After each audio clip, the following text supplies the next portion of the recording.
नमस्कार, दिन भर की बड़ी खबरों में आपका स्वागत है। मैं हूं आंचल। आज इस बुलेटिन में बात होगी राहुल गांधी के हमले से हिली मोदी सरकार की, The ED and the CBI have against BJP people. चुनावी चंदे पर हुए बड़े खुलासे की, देखेंगे अरावली विवाद में सुप्रीम कोर्ट की एंट्री को, 3 राज्यों में जारी हुई ड्राफ्ट वोटर लिस्ट को, जानेंगे महाराष्ट्र में बदलते सियासी समीकरण को। ऑफिशियल प्रस्ताव न हमने उनको भेजा है, न उनके यहाँ से हमारे यहाँ आया है। और बुलेटिन के आखिर में देखेंगे जाने माने कार्टूनिस्ट इरफान की किस खबर पर पड़ी तिरछी नजर। लेकिन दिन भर की तमाम बड़ी खबरों से पहले एक नजर आज की सुर्खियों पर। शिवसेना यूबीटी प्रमुख उद्धव ठाकरे और मनसे प्रमुख राज ठाकरे कल करेंगे गठबंधन का ऐलान। 12 बजे होगी प्रेस कॉन्फ्रेंस। पीएमसी चुनाव साथ लड़ेंगे ठाकरे ब्रदर्स। अगस्ता वेस्टलैंड घोटाले के आरोपी क्रिश्चियन मिशेल को सीबीआई केस में मिली राहत। कोर्ट ने पासपोर्ट सरेंडर के बिना दी रिहाई की इजाजत। बीते दिनों कोर्ट ने ईडी केस में दिया था रिहाई का आदेश। जाने माने साहित्यकार विनोद कुमार शुक्ल का हुआ निधन। 89 वर्ष की उम्र में ली अंतिम सांस। लंबे समय से चल रहे थे बीमार। बांग्लादेश में हिंदू युवक की जान लेने पर भारत में हो रहा विरोध। विश्व हिंदू परिषद ने 6 शहरों में किया प्रदर्शन। 18 दिसंबर को ली गई थी हिंदू युवक दीपू चंद्र की जान। और शेयर बाजार में उतार चढ़ाव। 42 अंकों की गिरावट के साथ 85,524 पर बंद हुआ सेंसेक्स, तो वहीं 4 अंकों की बढ़ोतरी के साथ 26,177 पर बंद हुआ निफ्टी। ये तो थी सुर्खियां। अब बात आज की सबसे बड़ी खबर की। लोकसभा में नेता प्रतिपक्ष राहुल गांधी ने एक बार फिर अंतर्राष्ट्रीय मंच से केंद्र की बीजेपी सरकार पर तीखा हमला बोला है। जर्मनी की राजधानी बर्लिन के हर्टे स्कूल से राहुल गांधी ने बीजेपी पर गहरी साजिश रचने का आरोप लगाया। इस दौरान उन्होंने चुनावों की निष्पक्षता पर भी गंभीर सवाल उठाए। तो क्या कुछ कहा राहुल गांधी ने, जानेंगे इस रिपोर्ट में। राहुल गांधी 17 से 19 दिसंबर तक जर्मनी की यात्रा पर थे। 18 दिसंबर को वो बर्लिन के हर्टी स्कूल पहुंचे, छात्रों को संबोधित किया। इसका वीडियो कांग्रेस ने अब जारी किया है, जिसमें राहुल ने बीजेपी और मोदी सरकार पर तीखे हमले करते हुए कहा कि भारत के संविधान ने सभी नागरिकों को समान अधिकार दिया है, लेकिन बीजेपी संविधान की मूल भावना को ही खत्म करने की कोशिश कर रही है। उन्होंने कहा, हमारे संस्थागत ढांचों पर कब्जा किया जा रहा है। सीबीआई और ईडी जैसी एजेंसियों का राजनीतिक हथियार के रूप में इस्तेमाल किया जा रहा है। जांच एजेंसियां बीजेपी नेताओं के खिलाफ कोई केस दर्ज नहीं करती। ज्यादातर राजनीतिक मामले उन लोगों के खिलाफ हैं जो बीजेपी के खिलाफ हैं। राहुल गांधी ने चुनाव आयोग पर भी सवाल उठाए। उन्होंने कहा कि हमने तेलंगाना और हिमाचल प्रदेश के चुनाव जीते हैं, हमने हरियाणा का चुनाव भी जीता, इसमें कोई शक नहीं है। मैंने प्रेस कॉन्फ्रेंस में दिखाया कि ब्राजील की एक महिला हरियाणा की वोटर लिस्ट में 12 जगह थी। जब हमने चुनाव आयोग से सवाल पूछे तो उन्होंने जवाब नहीं दिया। महाराष्ट्र के चुनाव भी निष्पक्ष नहीं थे। कांग्रेस नेता ने कहा, भारत का विशाल और जटिल लोकतंत्र सिर्फ भारत की ही नहीं बल्कि पूरी दुनिया की संपत्ति है। अगर आप दुनिया में लोकतंत्र पर कोई भी चर्चा करना चाहते हैं तो आप दुनिया के सबसे बड़े लोकतंत्र को नजरअंदाज नहीं कर सकते। इसलिए मैं कहता हूं कि भारतीय लोकतंत्र एक ग्लोबल पब्लिक गुड है। इस पर हमला वास्तव में वैश्विक लोकतांत्रिक प्रणाली पर हमला है और बीजेपी सरकार ये काम कर रही है जिसके खिलाफ हम सियासी लड़ाई लड़ रहे हैं। राहुल ने कहा कि जब लोकतांत्रिक व्यवस्था पर आक्रमण होता है तो विपक्ष को उसका मुकाबला करने के नए तरीके खोजने होते हैं। केवल ये कहना काफी नहीं है कि चुनावों में समस्या है, हम इसका डटकर मुकाबला करेंगे। हम प्रतिरोध का एक ऐसा तरीका और सिस्टम तैयार करेंगे जो सफल होगा। आपको ये समझना होगा कि हम भाजपा से नहीं लड़ रहे हैं, हम भारतीय संस्थागत ढांचे पर उनके कब्जे के खिलाफ लड़ रहे हैं। राहुल ने सवाल उठाए तो बीजेपी की तरफ से जवाब भी आ गया। बीजेपी प्रवक्ता शहजाद पूनावाला का जवाब आया है कि राहुल गांधी विदेश जाते हैं तो भारत को बदनाम करते हैं, झूठ बोलते हैं। लेकिन राहुल ने क्या झूठ बोला ये बीजेपी नेता नहीं बता पाए। राहुल गांधी लगातार मोदी सरकार पर हमलावर है। राहुल ने जो सवाल उठाए उनके जवाब बीजेपी के पास नहीं है, क्योंकि राहुल ने जो बोला वो सामने भी आ गया। दरअसल हाल ही में देश की प्रमुख पॉलिटिकल पार्टियों को मिले चंदे की जानकारी सामने आई, जिसमें बीजेपी के पास हजारों करोड़ का बैंक बैलेंस है, तो वहीं कांग्रेस सहित तमाम विपक्षियों के पास महज चंद रुपए हैं। इस फर्क और साथ ही राहुल गांधी के दावे को लेकर तमाम तरह की चर्चाएं शुरू हो गई हैं। तो क्या है ये पूरा मामला, जानेंगे इस रिपोर्ट में। चुनावी चंदे को लेकर बीते कुछ दिनों से चर्चाएं तेज हैं। हाल ही में जारी किए गए आंकड़ों से पता चला है कि इलेक्टोरल बॉन्ड्स को असंवैधानिक बताए जाने के बावजूद बीजेपी के पास सबसे ज्यादा चंदा आया और वहीं इसकी तुलना में कांग्रेस समेत बाकी विपक्षी पार्टियों को ना के बराबर पैसा मिला। ये पैसा इलेक्टोरल ट्रस्ट के जरिए पार्टियों के पास आया।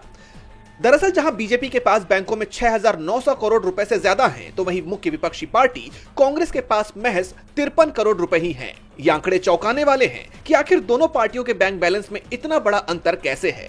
इसकी वजह अब खुद कांग्रेस सांसद राहुल गांधी ने बताई है। अपने बर्लिन दौरे में राहुल गांधी ने कहा, अगर आप एक बड़े बिजनेसमैन हैं और कांग्रेस या विपक्षी दलों को आर्थिक मदद देने की कोशिश करते हैं तो ईडी, सीबीआई और इनकम टैक्स विभाग आपके पीछे लगा दिए जाते हैं। डरा धमकाकर विपक्ष के फंड के स्रोत बंद किए जा रहे हैं ताकि चुनाव में समान अवसर यानी लेवल प्लेइंग फील्ड ना मिल सके। If you're a large businessman and you try to support the Congress party, you're threatened. The ED, the CBI, these people land. Rahul Gandhi के बयान को सुनकर सवाल उठते हैं कि क्या वाकई बीजेपी अपने चुनावी प्रतिद्वंदियों को आर्थिक मदद देने वालों के पीछे जांच एजेंसियों को लगा देती है। वैसे इन सब के बीच बीजेपी और कांग्रेस के अलावा दूसरी पार्टियों के बैंक बैलेंस का ब्यौरा भी सामने आया है। आइए एक बार नजर डालते हैं कि किस पार्टी के पास कितना बैंक बैलेंस है। बीजेपी के पास सबसे ज्यादा यानी 6,900 करोड़ रुपए से ज्यादा की रकम है। वहीं बसपा दूसरे नंबर पर है। बसपा के पास 580 करोड़ रुपए से ज्यादा की रकम है। वहीं मुख्य विपक्षी पार्टी कांग्रेस की बात करें तो कांग्रेस के पास बैंक में 53 करोड़ रुपए है। आम आदमी पार्टी के पास 9.9 करोड़ रुपए, तो वहीं सीपीएम के पास 4 करोड़ और सीपीआई के पास 41 लाख रुपए हैं। बीजेपी की वित्तीय मजबूती और कांग्रेस की तुलनात्मक रूप से कमजोर स्थिति ये दिखाती है कि कॉर्पोरेट जगत का झुकाव सत्ता पक्ष की तरफ ज्यादा है। अगर ये अंतर बना रहा तो सीमित पैसों की वजह से राजनीतिक मैदान पर बाकी पार्टियों की मौजूदगी कमजोर पड़ती दिखाई देगी, जो कि एक सकारात्मक संकेत बिल्कुल नहीं है। विपक्ष की तिजोरी खाली है और कारण है ईडी और सीबीआई। विपक्ष सरकार पर मनमानी के आरोप भी लगाता आ रहा है, जैसा कि अरावली मामले को लेकर मोदी सरकार के फैसले में दिखाई दिया। पूरे देश में इसका विरोध हो रहा है और अब सुप्रीम कोर्ट की भी इसमें एंट्री हो गई है। सरकार के फैसले के खिलाफ सुप्रीम कोर्ट ने याचिका स्वीकार कर ली है। देखिए ये रिपोर्ट। मोदी सरकार ने हाल ही में फैसला किया था कि जमीन से 100 मीटर या उससे ऊंची पहाड़ी ही अरावली पर्वतमाला का हिस्सा मानी जाएगी। मामला सुप्रीम कोर्ट पहुंचा था, लेकिन कोर्ट ने किसी तरह की राहत नहीं दी थी, जिसके बाद सरकार के इस फैसले को लेकर पूरे देश में विरोध प्रदर्शन शुरू हो गए। सबसे ज्यादा प्रदर्शन राजस्थान में देखने को मिला, क्योंकि अरावली का प्रमुख हिस्सा इसी राज्य में आता है। जगह जगह हो रहे इन प्रदर्शन के बीच अब सुप्रीम कोर्ट ने अरावली को खनन के लिए 100 मीटर की ऊंचाई के पैमाने से परिभाषित करने के खिलाफ दायर याचिका मंजूर कर ली है। ये याचिका हरियाणा के एक रिटायर्ड वन विभाग अधिकारी ने दायर की थी। बता दें कि इससे पहले पर्यावरण मंत्रालय की एक समिति ने ये सिफारिश की थी कि 100 मीटर या उससे अधिक ऊंचाई वाली पहाड़ियों को अरावली माना जाए। जैसा आप जानते हैं कि फॉरेस्ट सर्वे ऑफ इंडिया के मुताबिक अरावली की लगभग 90% पहाड़ियां 100 मीटर के बेंचमार्क से कम है। अगर 90% पहाड़ियों को अरावली नहीं माना गया तो उन पर से कानूनी सुरक्षा हट जाएगी और वहां धड़ल्ले से खनन यानी माइनिंग का काम शुरू हो सकता है, जिसे लेकर जनता और विपक्ष ने सरकार के खिलाफ मोर्चा खोल दिया है। आपको याद होगा 22 दिसंबर को राजस्थान के कई जिलों में प्रदर्शन करते हुए कांग्रेस ने सरकार को बड़े आंदोलन की चेतावनी भी दे दी थी। अरावली विवाद में सुप्रीम कोर्ट की एंट्री हो गई है, तो एक केंद्र शासित प्रदेश समेत 4 राज्यों की ड्राफ्ट वोटर लिस्ट जारी हो गई है। एसआईआर के तहत 23 दिसंबर को एमपी, छत्तीसगढ़, केरल और अंडमान निकोबार की ड्राफ्ट लिस्ट जारी होने की अंतिम तारीख थी। वहीं ड्राफ्ट लिस्ट जारी होते ही आयोग की वेबसाइट पर टेक्निकल प्रॉब्लम की भी जानकारी सामने आई, जिससे वोटर्स को परेशानी होती रही। तो क्या है ड्राफ्ट वोटर लिस्ट को लेकर पूरी खबर, जानेंगे इस रिपोर्ट में। देश के 12 राज्यों और केंद्र शासित प्रदेशों में जारी एसआईआर के तहत 23 दिसंबर को एमपी, छत्तीसगढ़, केरल और अंडमान निकोबार की ड्राफ्ट लिस्ट जारी की गई। मध्य प्रदेश की बात करें तो 42,74,000 वोटरों के नाम इस बार वोटर लिस्ट से हटा दिए गए हैं, जिनमें से 19,19,000 पुरुष और महिला वोटरों की संख्या 23,64,000 से ज्यादा है। इसके अलावा 8,40,000 के करीब वोटरों के बारे में कोई जानकारी नहीं मिल पाई है। मध्य प्रदेश की ड्राफ्ट वोटर लिस्ट जारी होते ही चुनाव आयोग की वेबसाइट पर तकनीकी समस्या भी खड़ी हो गई। एपिक नंबर से नाम सर्च नहीं हो रहा था। वहीं केरल की बात करें तो राज्य के मुख्य चुनाव अधिकारी रतन यू केलकर ने बताया कि वोटर लिस्ट के ड्राफ्ट से 24.08 लाख वोटर्स के नाम काटे गए हैं। अक्टूबर 2025 की लिस्ट में केरल के कुल 2,78,50,856 रजिस्टर्ड वोटर्स थे। वोटर लिस्ट के ड्राफ्ट के जारी होने के बाद अब दावे और आपत्ति दर्ज करने की अवधि 23 दिसंबर 2025 से 22 जनवरी 2026 तक की है। ईआरओ के फैसले के खिलाफ जिला मजिस्ट्रेट और फिर सीईओ के पास अपील की जा सकती है। वहीं 21 फरवरी 2026 को फाइनल वोटर लिस्ट का प्रकाशन होगा। राजनीतिक जानकारों का मानना है कि इतनी बड़ी संख्या में नाम हटने से इन राज्यों में होने वाले चुनावों के समीकरण बदल सकते हैं। एसआईआर को लेकर चुनाव आयोग पर सवाल उठ रहे हैं, तो महाराष्ट्र निकाय चुनाव में बीजेपी फंसती दिखाई दे रही है। काफी वक्त से महायुति में खटपट की खबरें सामने आ रही थी और अब चर्चा है कि अजीत पवार बीजेपी को बड़ा झटका देने की तैयारी में है। अजीत पवार ने कांग्रेस को गठबंधन का ऑफर दिया है, तो क्या अजीत पवार कांग्रेस के साथ करेंगे गठबंधन? जानने के लिए देखिए रिपोर्ट। महाराष्ट्र की सियासी गलियारों में नई सियासी खिचड़ी पक रही है और बड़े राजनीतिक उलटपुलट की संभावना है। खबर है कि बीती रात सत्ताधारी महायुति गठबंधन में शामिल एनसीपी के नेता अजीत पवार पुणे नगर निगम चुनाव में जीत दर्ज कराने के लिए कांग्रेस से गठबंधन करना चाहते हैं और इस गठबंधन की संभावना तलाशने के लिए खुद ही उन्होंने कांग्रेस नेता सतेज पाटिल से फोन पर बातचीत की और गठबंधन पर चर्चा का प्रस्ताव रखा, जिसके जवाब में सतेज पाटिल ने कहा कि इस मुद्दे पर पार्टी से बात करनी होगी क्योंकि कांग्रेस पुणे नगर निगम में सम्मानजनक सीट हिस्सेदारी चाहती है। तो वहीं अजीत पवार के कांग्रेस के साथ गठबंधन के प्रस्ताव पर एनसीपी एसपी सांसद सुप्रिया सुले ने बड़ा बयान देते हुए कहा, जी दोनों अध्यक्षों में बात हुई, ऐसा मैंने भी सुना है, आज के पेपर में भी आया, लेकिन ऑफिशियल प्रस्ताव ना हमने उनको भेजा है ना उनके यहाँ से हमारे यहाँ आया है।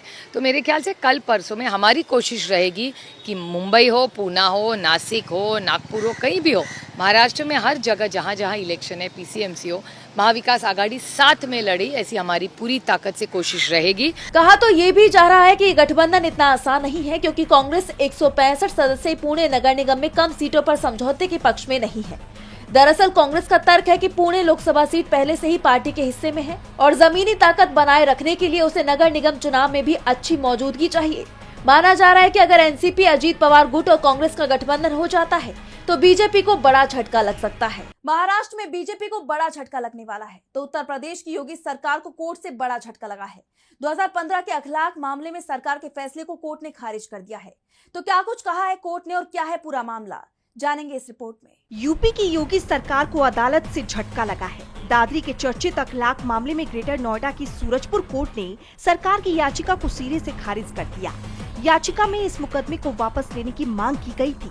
अदालत ने सरकार की दलीलों को आधारहीन बताते हुए न्याय प्रक्रिया को जारी रखने का आदेश दिया है। कोर्ट के फैसले से साफ हो गया कि जो इस मामले में आरोपी बनाए गए हैं उनके खिलाफ केस जारी रहेगा। कोर्ट के इस रुख को बीजेपी सरकार के लिए बड़ा झटका माना जा रहा है। आइए एक बार इस मामले पर नजर डालते हैं। 28 सितंबर 2015 की रात दादरी के बिसाहड़ा गांव में रहने वाले मोहम्मद अखलाक पर भीड़ ने अचानक हमला कर दिया था। उस वक्त गांव में ये अफवाह फैली थी कि अखलाक के घर में बीफ रखा हुआ है। उत्तेजित भीड़ ने अचानक अखलाक और उनके बेटे दानिश को घर से खींच लिया और पिटाई की। इस हमले में अखलाक की जान चली गई जबकि उनके बेटे को गंभीर चोटें आई। इस मामले में कई स्थानीय युवकों पर जान लेने और हिंसा को अंजाम देने की गंभीर धाराओं के तहत मुकदमा चल रहा है। हाल ही में उत्तर प्रदेश सरकार ने इस केस को वापस लेने के लिए अदालत में अर्जी दाखिल की थी। सरकार का तर्क था कि जनहित और कानून व्यवस्था को देखते हुए वो इस मुद्दे को आगे नहीं बढ़ाना चाहती, लेकिन सूरजपुर कोर्ट ने सरकार की इस अर्जी को पूरी तरह खारिज कर दिया। अदालत ने सख्त टिप्पणी करते हुए कहा कि मुकदमा वापस लेने का कोई ठोस कानूनी आधार नहीं है और न्याय के हित में आरोपियों के खिलाफ सुनवाई जारी रहना जरूरी है। कोर्ट ने इस याचिका को आधारहीन मानते हुए सरकार को बड़ा झटका दिया है। अदालत के इस फैसले का मतलब है कि अब अखलाक मामले के सभी आरोपियों को ट्रायल का सामना करना होगा। ये फैसला उन लोगों के लिए एक बड़ी जीत माना जा रहा है जो लंबी समय से इस मामले में न्याय की उम्मीद लगाए बैठे थे। तो वहीं यूपी की योगी सरकार को अदालत के इस रुख से बड़ा झटका लगा है। कोर्ट के फैसले से योगी सरकार मुश्किल में है तो यूपी विधानसभा में भी योगी सरकार घिरती जा रही है। सत्र में कफ सिरप के मुद्दे पर सत्ता पक्ष और विपक्ष में तीखी बहस देखी गई। समाजवादी पार्टी ने एक बार फिर सरकार के खिलाफ जमकर प्रदर्शन किया, साथ ही सरकार से कई तीखे सवाल पूछे। ऐसे में बीजेपी और सपा आमने सामने दिखाई दिए। तो क्या कुछ हुआ सदन में, जानने के लिए देखिए रिपोर्ट। यूपी में कोडिंग कफ सिरप के अवैध कारोबार को लेकर सियासी पारा अपने चरम पर है। सदन से लेकर सड़क तक विपक्ष ने योगी सरकार को भ्रष्टाचार और प्रशासनिक विफलता के मुद्दे पर कटघरे में खड़ा कर दिया है। इस मामले को लेकर मुख्य विपक्षी पार्टी सपा ने सत्र के तीसरे दिन यानी 23 दिसंबर को भी जमकर प्रदर्शन किया। पार्टी विधायक अतुल प्रधान ट्रैक्टर पर सवार होकर निकल पड़े। उन्होंने प्रदेश सरकार के खिलाफ हल्ला बोला। विपक्ष कोडेन युक्त कफ सिरप को लेकर सरकार पर जवाबदेही तय करने की मांग कर रहा था और अब सरकार विपक्ष के दबाव में दिखाई दे रही है। मामले की जांच के लिए गठित विशेष जांच टीम यानी एसआईटी ने अपनी शुरुआती रिपोर्ट राज्य सरकार को सौंप दी है। ये रिपोर्ट मुख्यमंत्री योगी आदित्यनाथ तक पहुंच चुकी है, जिसके आधार पर अब आगे की कार्रवाई का पूरा खाका तैयार किया जा रहा है। कार्रवाई की शुरुआत पूर्वांचल के वाराणसी से हो सकती है, जो पश्चिम उत्तर प्रदेश के सहारनपुर तक फैलेगी। इस दौरान अवैध नेटवर्क से जुड़ी संपत्तियों की ध्वस्तीकरण, जब्तीकरण और लाइसेंस रद्द करने जैसी सख्त कार्रवाइयों की पूरी तैयारी है। वहीं इस मामले में अब तक लगभग 78 लोगों की गिरफ्तारी हो चुकी है और 79 पर एफआईआर दर्ज की जा चुकी है, जैसा आप जानते हैं कि पिछले दिनों प्रदेश में कोडिन बेस्ड कफ सिरप की अवैध सप्लाई का बड़ा रैकेट पकड़ा गया, जिसके तार वाराणसी तक फैले थे। इस मामले पर विपक्ष की तरफ से लगातार सख्त कार्रवाई की मांग की जा रही थी। मुख्य विपक्षी पार्टी समाजवादी की तरफ से सवाल उठाए गए थे कि अगर अवैध कारोबार वर्षों से फल फूल रहा था तो 7 साल से सत्ता में बैठी भाजपा सरकार अब तक क्या कर रही थी। और बुलेटिन के आखिर में देखेंगे जाने माने कार्टूनिस्ट इरफान की इस खबर पर पड़ी तिरछी नजर।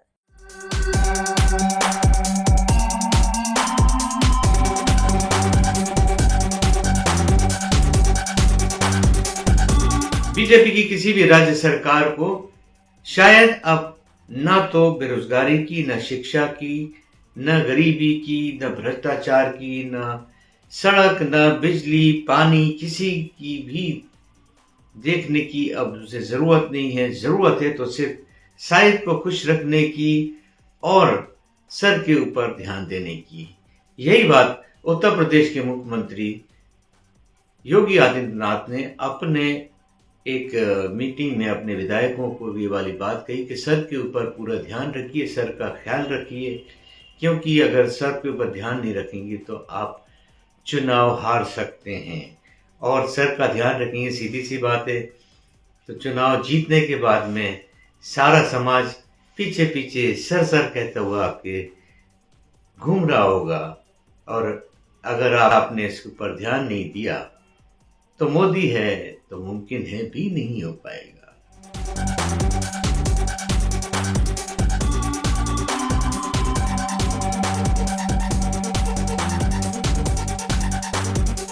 बहुत बहुत शुक्रिया इरफान जी। तो आज इस बुलेटिन में इतना ही। आप देखते रहिए डीवी लाइव। नमस्कार।